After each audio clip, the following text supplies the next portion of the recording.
जो भगवान के नाम का जयकारा नहीं लगाता पाप उनके मुंह में बैठता है, उनके मुंह में। सोचिएगा कौन कौन है अपने मुंह में पाप को बैठाते हैं। बोला वृंदावन बिहारी लाल की। चलो कुछ तो लगा, आधा रहा है आधा ही बचा है। ठीक मैं बैठा था अपनी त्रिसंध्या के लिए, तो उस जमीन का मालिक आया और उसने कहा यहाँ से उठो। मैंने कहा माला पूरा हो जाने दो, उठ जाऊंगा, मेरा कोई यहाँ बपोती थोड़ी ना है, चला जाऊंगा। बोले नहीं नहीं, तुम बाबा बैरागी ऐसे ही करते हो, पहले अभी थोड़ा बैठने की जगह, फिर कुटिया बनाने की जगह, फिर तुम्हारा आश्रम बनने लगेगा, सारा जगत तुम्हारा शिष्य बन जाएगा, मेरा तो बांधा ही चला जाएगा, इसलिए मुझे 1 मिनट नहीं बैठने देना। तो राजन अगर तुमको देना ही है तो मेरे पग में, मेरे चरणों में 3 पग धरती दे दो, बस जहाँ मैं बैठ करके अपनी संध्या वंदन कर लिया करो। बोले पर जो मांगे वही सही मांग लो। बोले मांग लिया तुम दे दिए, ये बात तो ठीक है राजन, क्योंकि तुम महाराज प्रहलाद के पौत्र हो, बैरोचन के शिष्य पुत्र हो और राजा भक्त प्रहलाद के नाती हो, क्यों न तुम इस तरह का दान दो। पर मैं बिना कुशाक्षर के संकल्प के बिना दान नहीं लेता। अब गुरुदेव भगवान ने देखा कि ये बड़ी बड़ी बातें कर रहा है, नाखून के बराबर इसके पग, 3 पग धरती मांग रहा है, उसको भी कह रहा है कि कुशा के आसन, कुशा में हाथ लो, तुम्हारी रानी जल डाले, अक्षत लो, संकल्प पढ़े ब्राह्मण लो, न पढ़ेंगे तो मैं खुद पढ़ लूंगा और तब दान लूंगा। क्या बात है, बड़ी बड़ी बातें है तो इतना ही, और बड़ी बड़ी बातें कर रहा है बौना कहीं का। ध्यान लगा करके देखा शुक्राचार्य जी ने, तुरंत ही उन्होंने कहा राजा बल सावधान, न ये बामन है न 53, तुमको अभी लूट लेगा तुम्हारा सर्वस्व। तब कौन है गुरुदेव? बोले ये देवताओं का हित करने वाला साक्षात नारायण भगवान विष्णु है, जिसकी सत्ता के बिना जगत का पत्ता नहीं हिलता, वो नारायण है। इसको तुम कुछ मत दो, कह दो कि मुझे कुछ नहीं देना। बोले कुशा का दान ही दान नहीं होता, मन से तो संकल्प कर चुका हूँ ना, इसलिए गुरुदेव मैं दूंगा जरूर। बोले मेरी बात मान जा तो मेरा शिष्य है, नहीं सारा का सारा लुट जाएगा। बोले अगर परमात्मा ही आया है नाथ गुरुदेव, तो ऐसा कौन भाग्यशाली होगा जिसके यहाँ स्वयं जगत नियंता जो सबका दाता है, आज राजा बल के यहाँ भीख मांगने आया है। मेरे से बड़ा भाग्यशाली कौन हो सकता है? ये सारे जगत का दाता है, सबको ही देता है। अगर आज ये मेरे दरवाजे पर भीख मांगने आया है तो मैं इसको दूंगा, क्योंकि ये अहोभाग्य है, सौभाग्य की बात है कि जो जगत का दाता आज मेरे घर आया है मांगने के लिए। भगवान ने सोचा भगत तो अच्छा मिला, दानी जो है अच्छा देने को चाहता है, पर गुरु बाबा पता नहीं कैसा मिला, इसको भी शिक्षा तो देनी चाहिए। अभी तक लोग जो ये मानते हैं कि शुक्राचार्य जी की एक आंख फूटी थी, तो अभी तक नहीं थे। जानते हैं आंखें कौन सी हैं? ये आंखें नहीं है। ज्ञान विराग नयन उरेगारी, ज्ञान विराग नयन उरेगारी। ज्ञान और वैराग्य ही वास्तव में नेत्र है। जिनके पास ये नेत्र हो वो तो वास्तव में दृष्टि गोचर होता है उसको, और जिसका एक भी आंख फूट जाए, भगवान ने सोचा इसका वैराग्य तो बहुत, ज्ञान तो बहुत अच्छा है, आंख बंद किया पट से पहचान गया कि मैं कौन हूँ, लेकिन इसका वैराग्य का आंख फोड़ देना चाहिए। तो आओ, जैसे ही राजा ने हाथ में कुशा लिया, अक्षत लिया, रानी से कहा जल डालो, तो जिस कर्म पात्र से कमंडल से टोटी लगाओ करोला कहते हैं, उससे जल डालने को ही रानी, तो वहाँ शुक्राचार्य जी महाराज बैठ गए। न गिरेगा जल, न संकल्प होगा पूरा मेरा शिष्य बच जाएगा, तो वहाँ जाके बैठ गए। भगवान समझ गए, तुरंत उन्होंने कहा लगता है इसमें कुछ जंग लग गया, साफ कर देना चाहिए। कुशा उठाया, मारा ऐसे तो एक आंख फूट गई शुक्राचार्य जी की। उस दिन से काने हो गई, एक आंख की हो गई शुक्राचार्य।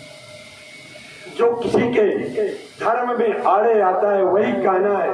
ये आंख रहे है, इसको काना नहीं कहते, काना उसको कहते हैं जो किसी के धर्म में आड़े आता है, विक्षेप पैदा करता है, वो अंधा है, वो काना है, वो लंगड़ा है, वो लूला है। वास्तव में एक आंख 2 आंखें रहे या न रहे, बहुत से हमारे यहाँ ऐसे हुए हैं। जैसे सूरदास जी महाराज एक बार कुछ गुनगुना रहे थे फिल्मी गीत, एक भक्त ने कहा जाओ थोड़ी देर के लिए वृंदावन। जैसे वो वृंदावन पहुंचे, आंखों से कुछ दिखाई नहीं पड़ रहा था। देखिए क्या कहते हैं, वह छवि को रस खान विलोक तो भारत काम कलानी कोटी वो काग के भाग बड़े सजनी हरियास सुने गए रमाखन रोटी। उस दृश्य को देख करके आंखें नहीं है पर सूरदास जी महाराज ने देखा और इतनी सुंदर उसके बाद रचना की है कि सूर्य में गिनती है। तीन अच्छे कवि हुए सूर्य सूर्य तुलसी शशि उठगन केशवदास अब के कवि खड्योत्सम जहाँ तक करही प्रकाश। उस अंधे सूरदास जी की उपमा दी गई है भुवन भास्कर सूर्य से। अब इसके बाद संकल्प पूरा हुआ। भगवान ने कहा नाप लो अब राजन। बोले हाँ नाप लीजिए, जहाँ इच्छा हो नाप लीजिए। तो एक पैर जो था वो चला गया पाताल और एक पग चला गया ब्रह्मलोक सत्यलोक।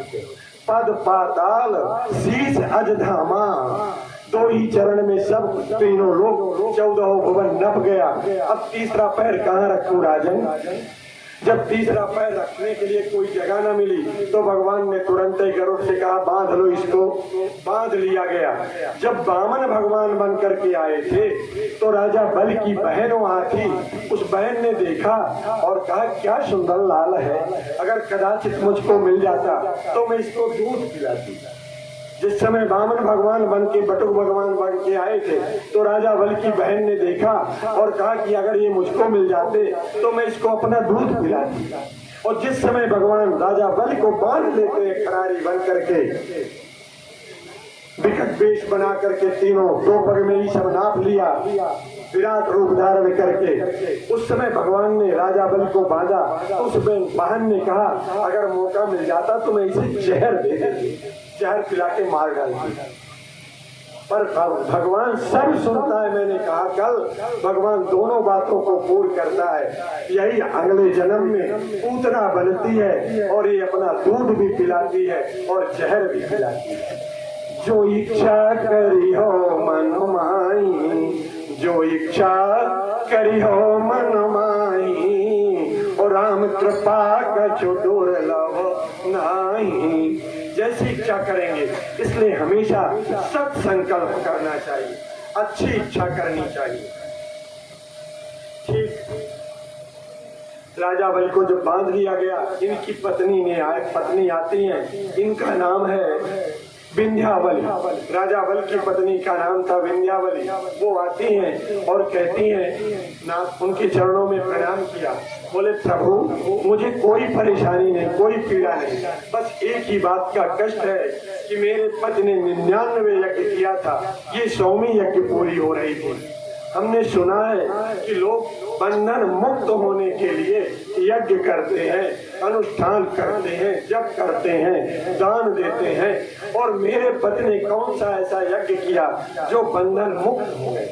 बंधन से मुक्त होने के लिए ये सब काम किए जाते हैं और हमारे पति ने कौन सा ऐसा यज्ञ किया जिसके कारण पहले निर्बंध थे अब बंधन युक्त हो गए। बड़ी जीवन में उतारने लायक कथा है, सुनिएगा मित्रों, अन्यत्र चित्त न ले जाइए। शरीर से बैठे तो मन से सुनिए, आपके जीवन को धन्य करेगी ये कथा। भगवान ने कहा तुम्हारे पद ने 3 पग धरती देने के लिए कहा था, नहीं दिए तो क्या करें। बोले जब आपसे कोई जीत तो सकता नहीं, क्योंकि अगर किसी तरह से भी आपको पटाने की हम कोशिश करें तो पटा नहीं सकते। क्यों? बोले यस्य स्त्री गृहिणी च गृहत्रोवनम भोज्यम सुधा कौस्तुभो अलंकारो मणिराशिना खगपति सह्यातनंतादरा वाणी वेदमयी चराश्च विबुधा पादोदकम सुरधनी। तुम तो इस तरह के हो जिसकी वाणी ही वेद हो, जिसके गंगा चरण धोती हो, जो शेष सैया पर विराजमान हो, उसको हम किसी तरह पटा तो नहीं सकते, तुमसे जीत तो नहीं सकती। पर ये बताओ नाथ, जब आपने मांगा था तब आपका क्या रूप था?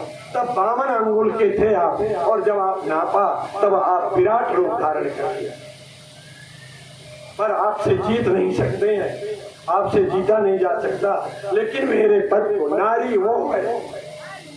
आचार्य लोग एक दुर्गा सप्तशती का पाठ करते हैं, मार्कंडेय पुराण से अवतरित है ये दुर्गा सप्तशती। उसमें एक मंत्र आता है, पत्नी मनोरमांदयी मनोवृत्तानुसारिणी तारिणीं दुर्ग संसार सागर से कुलोद्भवा। पत्नी ऐसी होनी चाहिए जो मोक्ष की प्रदाता हो। बेटा बेटी तो पैदा करती, कुल को तो चलाती ही है, लेकिन ये मोक्ष की दाता भी होती है। वास्तव में पति को मोक्ष यही कराती है। पत्नी मनोरमां देहि मनोव्रतानुसारिणी तारिणी दुर्ग संसार सागर से कुलोद्भव। अभी आज तो चौथी बार का शंख बजा, थोड़ा जल्दी हो गई। बोल वृंदावन बिहारी लाल की जय। हरिओम हरिओम हरिओम। मैं यही चाहूंगा कि आप जीवन पर्यंत व्यस्त ही रहें, ना तो आपकी इस मुखारविंद की जो मंद मंद मुस्कुराहट है वो कभी बंद हो और न कभी आपका काम बंद हो। मैं भगवान से यही प्रार्थना करूंगा। हरिओम। मेरे पति को बंधन मुक्त कर दीजिए, मेरा धर्म बनता है नारी का, पत्नी का। मैं इनकी अर्धांगिनी हूँ ना, इन्होंने अपने राजवैभव को दिया है। मैं तो इनकी अर्धांगिनी, कोई इनकी संपदा तो नहीं हूँ कि मुझको, पर मैं कहती हूँ ना, तीसरा चरण मेरे वक्षस्थल पर रख करके मुझको नाप लीजिए नाथ, और मेरे पति को बंधन मुक्त कर दीजिए। ओह महाराज, विराट स्वरूप का सारा ज्ञान समाप्त हो गया और तुरंत ही हाथ जोड़ करके कहते हैं, देवी तुम मुझसे वरदान मांगो, तुम मुझसे वरदान मांगो। वो कहती, नाथ तीसरा पैर मेरे सिर पर रख करके मुझको नाप करके मेरे पति को बंधन मुक्त कर दीजिए, ये मेरा धर्म है, और मुझको नाप लीजिए। भगवान चरण नहीं रखते, भगवान तो बस केवल भाव देखते हैं। भाव का भूखा होता है, भाव का भूखा होता है। जैसे ही विंध्यावल ने कहा, भगवान ने कहा, देवी मुझसे कुछ कहते बोलते तो नहीं बन रहा, पर तुम मुझसे वरदान मांग। जो वरदान वो मांगती सुख कहती है, अरे अब वरदान क्या मांगना, मेरे पत्नी चाहा था स्वर्ग को और तुम पाताल भेजने वाले हो। बल चाहो आकाश को, प्रभु पटयो पाताल। जो मैं सोचता हूँ वो नहीं होता, जो भगवान सोचता है वो होता है, जो वो सोचता है वो होता है। तुम मेरे लिए पाताल में एक 10 दरवाजे का मकान बनवाए हो, जहाँ मैं राजा रानी, राजा वली और मैं उनकी पत्नी विंध्यावल जाके रहूंगी ना। मेरे लिए तुमने पाताल में एक भवन बनवाया। सुनिएगा, उस भवन में 10 दरवाजे हैं। मुझे पता है कि उस भवन में तुमने 10 दरवाजे बनवाए। नाथ, मैं वहां जाके रहूंगी आपके आदेशानुसार। 10 दरवाजे में शाम को मैं नित्य भ्रमण करने के लिए, अपना मन बहलाने के लिए निकला करूंगी। किस दरवाजे से निकलूंगी ये मैं आपको बताऊंगी नहीं, लेकिन यही मांगती हूँ वरदान में कि जिस दरवाजे से मैं निकलूं वहां पर आप मंद मंद मुस्कुराते हुए, आकाश तक अपना पीताम्बर फहराते हुए, चतुर्भुज रूप से चारों हाथों में शंख चक्र गदा पद्म लिए हुए, वहां तुम ड्योढ़ी बाण बन के मिलना, मुझे मेरा चौकीदार बन के मिलना। ओह, क्या मांग लिया रानी तूने, पर अब मैं कह चुका हूँ कि मांग ले वरदान। तथा मेरे माई बाप, मैं बताऊं क्या मांगा है उसने। इस नगरी में 10 दरवाजे, सबके शरीर में 10 छेद हैं, 10, और इन 10 छिद्रों से ही प्राण निकलता है। इन 10 छिद्रों से ही प्राण निकलता है। और जिस समय मेरे प्राण निकले परमात्मन, उस समय तुम मंद मंद मुस्कुराते हुए और अपने शंख चक्र गदा पद्म लिए हुए और त्रिलोकी में अपना आकाश तक पीताम्बर फहराते हुए तुम वहां मुझको मिल जाना और अपने लोक को ले चलना, अपने लोक को ले चलना। ये राजा विंध्यावल की, राजा बल की पत्नी विंध्यावल ने मांगा है। यही हम सबको मांगना है अगर मौका मिल जाए तो परमात्मा, क्योंकि अंतिम समय कंठ अवरुद्ध हो जाता है। हे प्रभु, अगर मेरा जीवन का कोई पुण्य हो तो मृत्यु के समय तुम्हारा नाम याद आवे, तुम्हारा रूप याद आवे और तुम मुझको अपने साथ लेकर के अपने धाम को चलना, अपने धाम को चलना। बोला वृंदावन बिहारी लाल की जय। श्री कृष्ण गोविंद हरे मुरारे, हे नाथ नारायण। इसके बाद नवम स्कंद लगता है, जिसमें सूर्यवंश, चंद्रवंश और यदुवंश के तमाम राजाओं का वर्णन आया है। इसमें 3 अध्यायों में भगवान राम की भी कथा कही गई है। कोई भी चरित्र कहने के लिए समय चाहिए, और बिना रामचरित्र के कृष्ण चरित्र कहना नहीं चाहिए, क्योंकि राम कृष्ण दो एक हैं, अंतर नहीं निमेष। एक के नयन कबीर हैं, एक के चपल विशेष। बोल वृंदावन बिहारी लाल की जय। भगवान इस सूर्य वंश में एक से एक प्रतापी राजा हुए, पर इन राजाओं के यहाँ जब तक यज्ञ नहीं होता था तब तक बेटा नहीं पैदा होता। सूर्य वंश में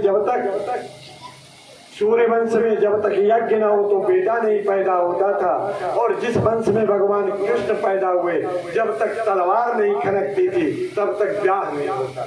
बस दोनों में इतना ही फर्क था। सूर्य वंश में लड़का पैदा होता था तब जब पुत्रेष्ठ यज्ञ होता था, और चंद्र वंश में जब तलवारें खनक जाएं, खून की नदियां बह जाएं, तब ब्याह होता था। इस तरह एक से एक प्रतापी राजा हुए।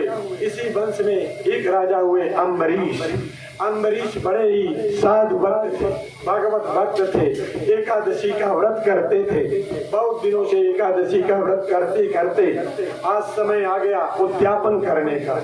एकादशी के व्रत का उद्यापन वैशाख कार्तिक माघ इन महीनों में शुक्ल पक्ष में होता है।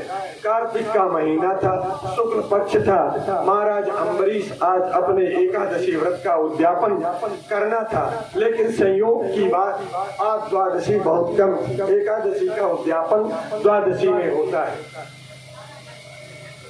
द्वादशी में ही पारण करने का विधान है।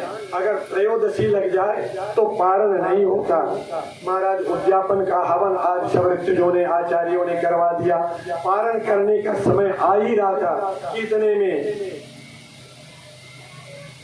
दुर्वासा ऋषि आ जाते हैं और उन्होंने कहा, राजन मुझे भी भोजन कराओ। ठीक जैसी आज्ञा, मैं स्नान करके आता हूँ, आओ। जितने भी ऋत्विज थे, आचार्य थे, वो कहे, राजन आप पारण करो, नहीं तो आपका समय जा रहा है। 12 वर्ष का जो आपके एकादशी का व्रत है उसका पुण्य समाप्त हो जाएगा, आपको नहीं मिलेगा, इसलिए जल्दी पारण करिए। बोले महात्मा को निमंत्रण कर चुका हूँ और उसको बिना भोजन कराए मैं भोजन कर लूँ तो बड़ा पाप होगा। खासकर दुर्वासा ऋषि पता नहीं नाराज हो जाए, कुपित हो जाए, वरदान श्राप दे दे, थोड़ा और वेट कर लो, थोड़ा और वेट कर लो। इस तरह करते करते अब ऐसा आया कि एक घड़ी में समय चला जाएगा, तो क्या किया जाए। तो आचार्यों ने बताया कि शालिग्राम को स्नान करा लीजिए और उसका चरणोदक पान कर लीजिए, तो पारण भी हो जाएगा और भोजन भी नहीं कहलाएगा। जैसे ही शालिग्राम को स्नान कराया गया, चरणोदक दिया गया, चरणोदक लेने के बाद जैसे ही चरणोदक कंठ के नीचे गया कि दुर्वासा ऋषि प्रकट हो गए, राजन भोजन कर।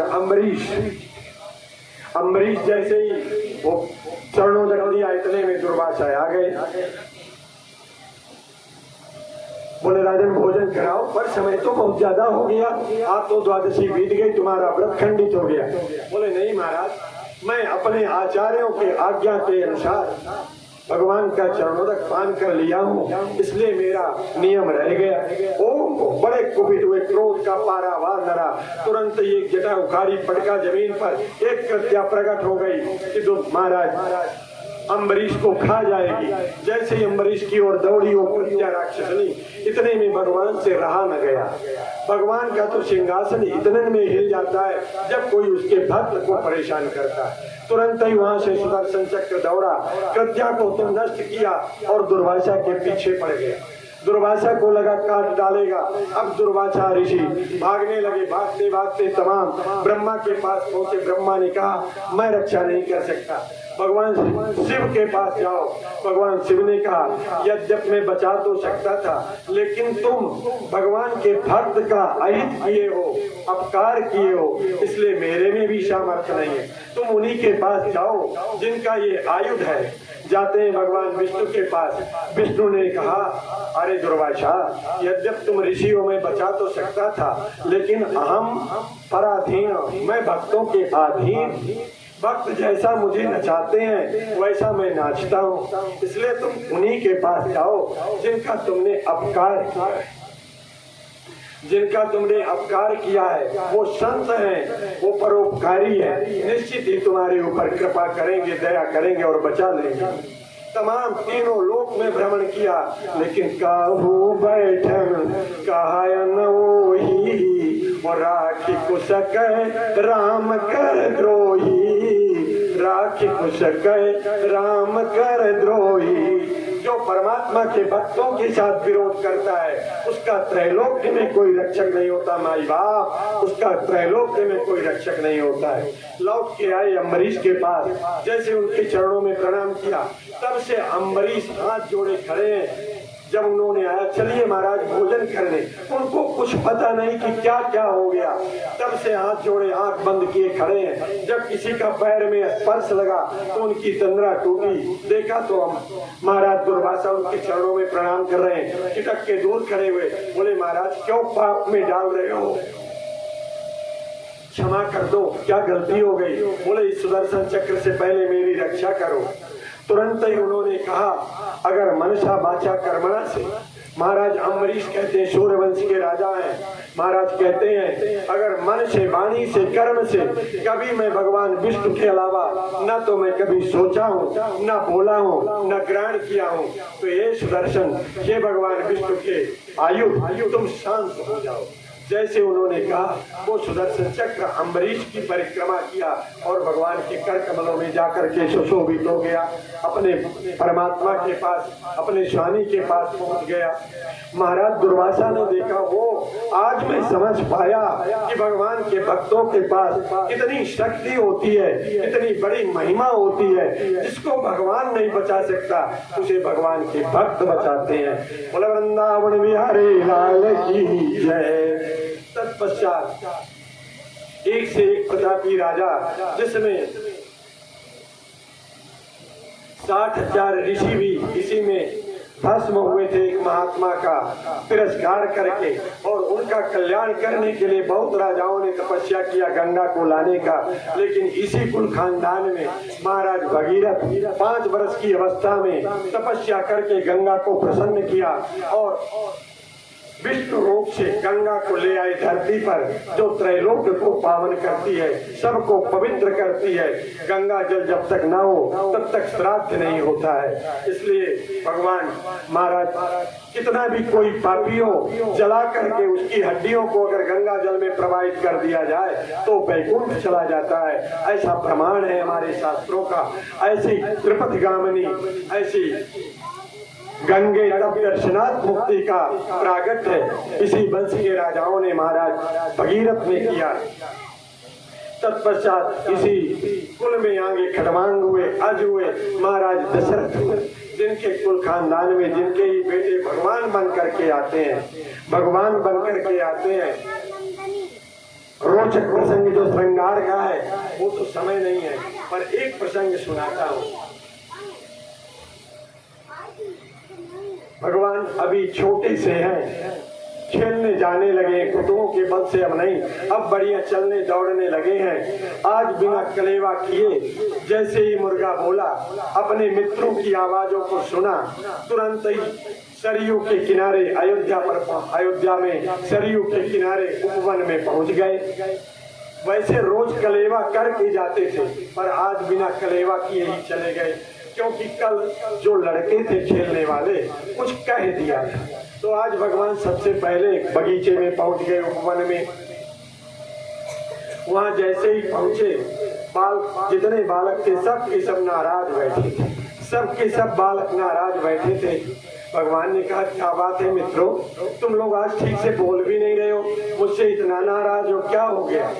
बोले, राम कोई बात नहीं, आप राजकुमारों के साथ खेलो, मैं गरीब घर का लड़का हूँ तो मैं गरीबों के साथ खेलूंगा, क्योंकि हमारी तुम्हारी पटती नहीं है। कह रहीम कैसे पटे केर बेर को संग, अवी डोले रस आपने उनकर फाटत अंग। हमारा तुम्हारा मेल नहीं बनता, तुम राजकुमार हो, हम गरीब घर के लड़के हैं। भगवान ने कहा, मित्रों मैं राज को छोड़ सकता हूँ, राजपाट का वैभव त्याग सकता हूँ, लेकिन खेल तो तुम्हारे साथ होगा, मैं तुमको नहीं त्याग सकता। बोले, राम जिस समय खेल मरता है, खेल रंग में आता है, उस समय तुम्हारा बुलौआ आ जाता है कनक भवन से, और कनक भवन से जब बुलौआ आ जाता है तुम चले जाते हो राम। उस समय तुम मेरी पीड़ा नहीं जानते हो कि मैं निष्प्राण हो जाता हूँ।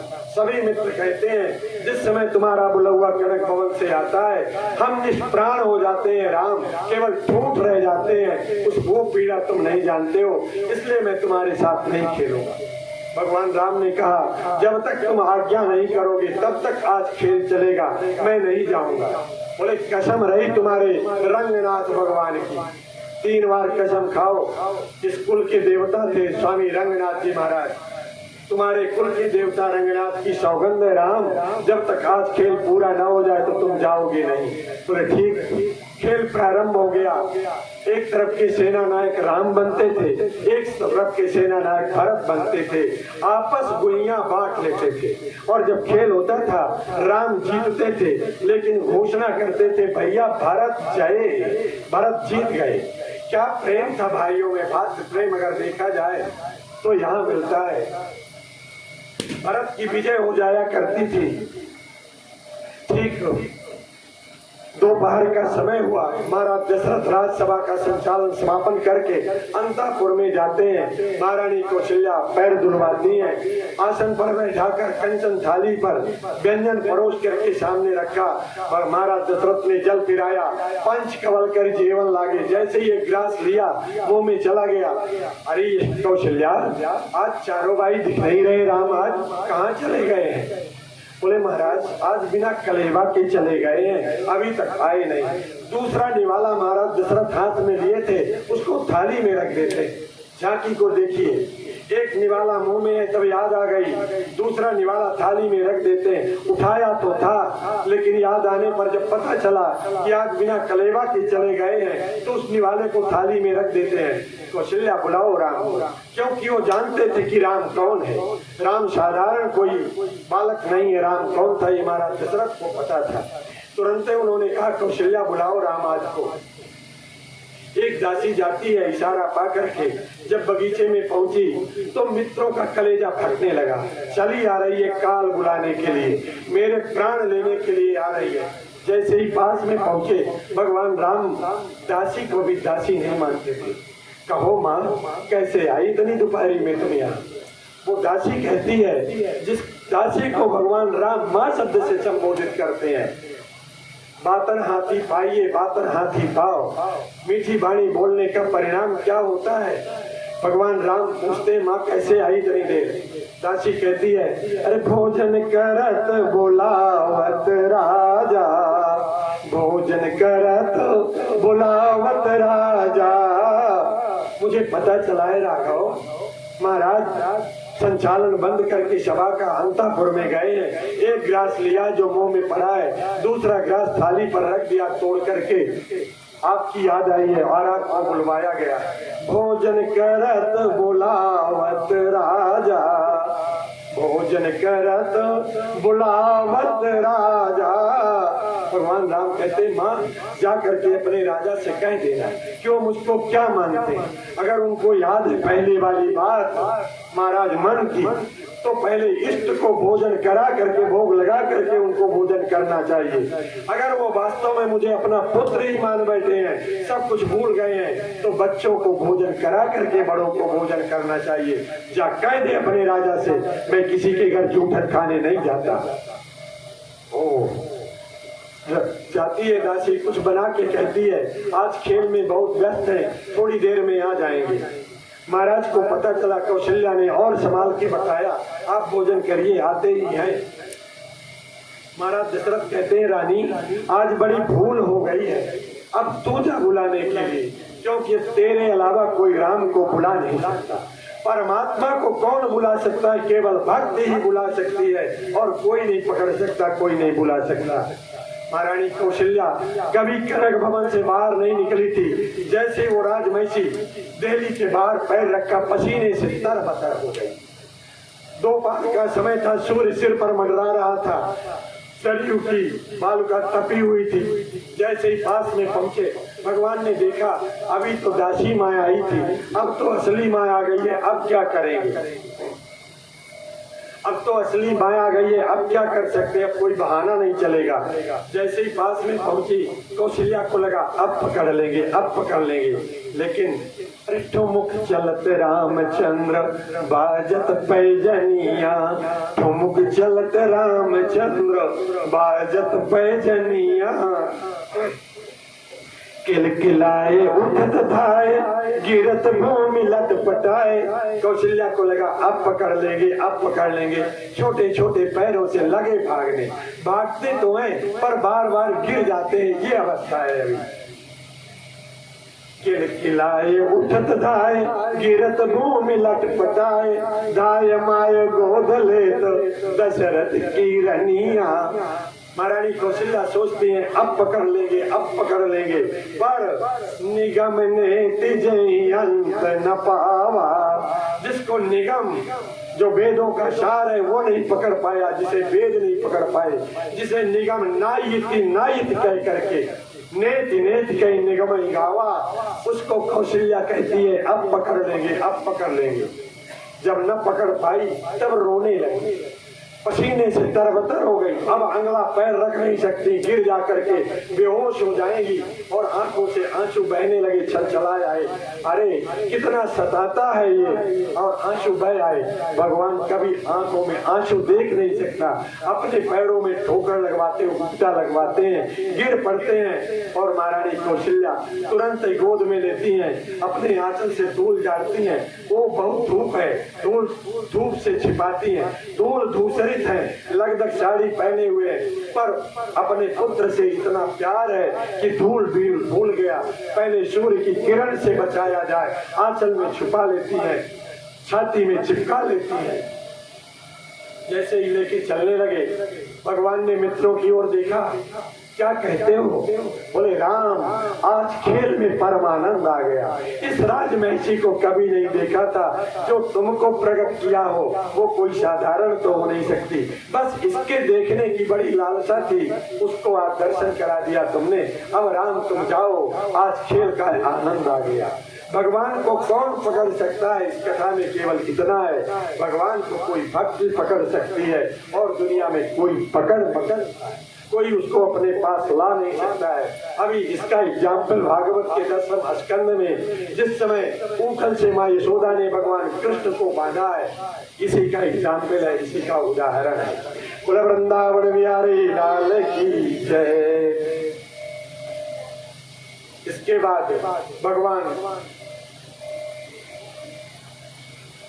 यदुवंश का वर्णन करते हैं, और यदुवंश में थोड़े में ही बता दिए।